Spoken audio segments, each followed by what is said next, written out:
नमस्कार. इतिहास नरेंद्र मोदीला एक डरपोक पंतप्रधान म्हणूनच सन्मानित करेल. दिवस होता 12 डिसेंबर 2013. देवयानी खोब्रागडेंनी सकाळी आपल्या मुलांना शाळेत सोडले. लगेच अमेरिकेच्या मार्शल सर्व्हिसनी त्यांना अटक केली. एका सामान्य कैद्याप्रमाणे त्यांना हातकडी घालण्यात आली. त्यांचे फिंगरप्रिंट्स घेण्यात आले व त्यांचे कपडे काढून त्यांची चौकशी करण्यात आली. हा भारताचा अपमान होता. एका उच्चपदस्थ भारतीय महिला अधिकाऱ्याची अशा प्रकारे चौकशी करणे म्हणजे अमेरिकेकडून हा भारतीय अस्मितेवर झालेला हल्ला होता. देवयानी खोब्रागडेवर व्हिसा फ्रॉड व फॉल्स स्टेटमेंट सारखे आरोप करण्यात आले होते. मनमोहन सिंग सरकारने ही गोष्ट अतिशय गंभीरतेने घेतली. त्यांनी भारतातील अमेरिकन दूतावासाची सुरक्षा लगेच काढून टाकली. अमेरिकेने भारताला सुरक्षा पुरवण्यासाठी विनंती केली. एका अपमानाचा बदला भारताने अमेरिकेसारख्या महासत्तेला झुकवून घेतला होता.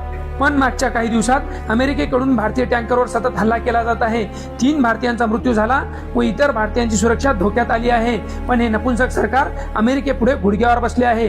उलट अमेरिकेने भारताला धमकी दिली आहे. नौदल नाकेबंदीचे पालन स्ट्रिक्टली झाले पाहिजे.